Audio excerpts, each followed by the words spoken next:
নমস্কার। আজকের আলোচনা আমেরিকার একটা সাম্প্রতিক সিদ্ধান্ত নিয়ে। ডোনাল্ড ট্রাম্প প্রশাসন সম্প্রতি ১৪টা দেশের পণ্যের ওপর বেশ উঁচু হারে শুল্ক বসিয়েছে। আর এই তালিকায় বাংলাদেশও আছে। তো বিভিন্ন রিপোর্ট আর বিশ্লেষণ থেকে এর মানেটা বোঝার চেষ্টা করব আমরা। বিষয়টা কিন্তু বেশ গুরুত্বপূর্ণ, বিশেষ করে বাংলাদেশের দিক থেকে যদি দেখি। ১ অগস্ট থেকে খুব শীঘ্রই ওদের রপ্তানির ওপর ৩৫% শুল্ক লাগবে।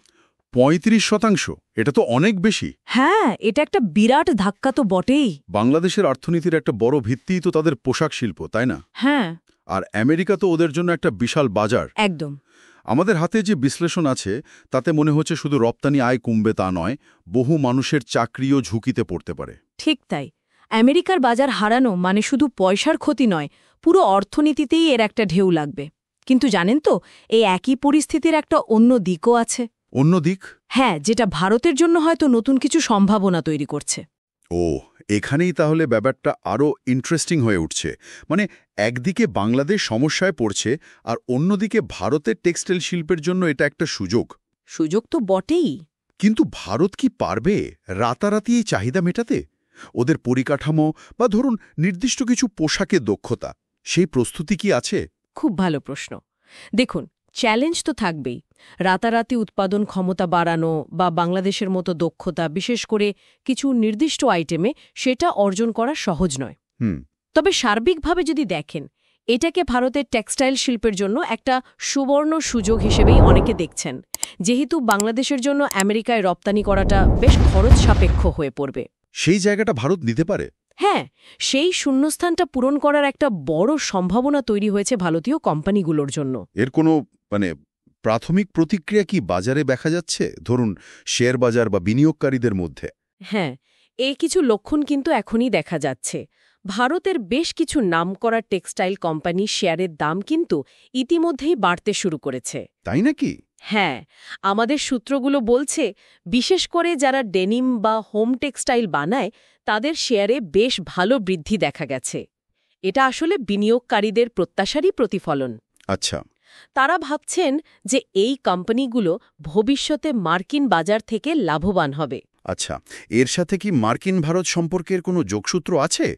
কারণ ট্রাম্প প্রশাসন কিন্তু ভারতকে এই নতুন শুল্কের তালিকা থেকে বাদ দিয়েছে।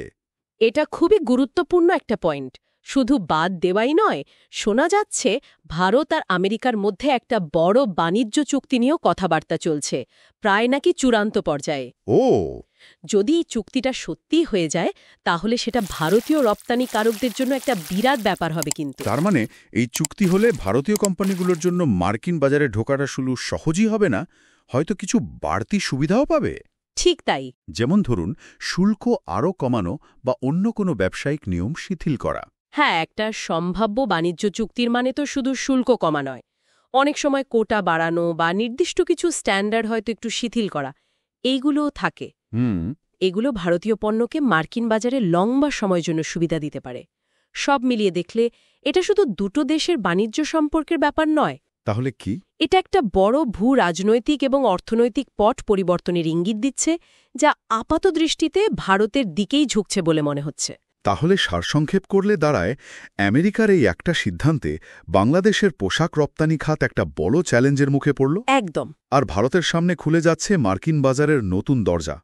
এর পেছনে ভারত মার্কিন ভালো সম্পর্ক আর একটা সম্ভাব্য বাণিজ্য চুক্তির ভূমিকাও বেশ বড়। সারসংক্ষেপ এটাই। তবে বিষয়টা শুধু এই দুটো দেশের লাভ ক্ষতির হিসাবেই কিন্তু আটকে নেই, এর একটা আরও বড় প্রভাবও আছে। সেটা কেমন, বুঝিয়ে বলুন। এই ঘটনাটা আমাদের একটা জিনিস ভাবতে বাধ্য করছে। এই যে শুল্ক ভিত্তিক বাণিজ্য নীতি, এটা শুধু নির্দিষ্ট দেশের অর্থনীতিতে হঠাৎ করে প্রভাব ফেলেই থেমে যায় না। আচ্ছা। এটা আসলে পুরো অঞ্চলের যে অর্থনৈতিক শক্তির ভারসাম্য, সেটা বদলে দিতে পারে। এমনকি বিশ্বব্যাপী যে সরবরাহ শৃঙ্খল আছে, গ্লোবাল সাপ্লাই চেইন, যেভাবে বিভিন্ন দেশ থেকে জিনিস এনে সব শেষে বাজারে পৌঁছায়, তার পুরো নকশাটাই হয়তো বদলে যেতে পারে এর ফলে। একটা দেশের শুল্কের সিদ্ধান্ত সেটা পুরো বিশ্বের ব্র্যান্ডগুলোকে তাদের উৎপাদনের পরিকল্পনা নতুন করে সাজাতে বাধ্য করতে পারে। ঠিক তাই। ভাবুন একবার ব্যাপারটা। সত্যি ভাবনার বিষয়। এই পরিবর্তনগুলো বিশ্ব বাণিজ্যকে ভবিষ্যতে কোন দিকে নিয়ে যায় সেটাই এখন দেখার।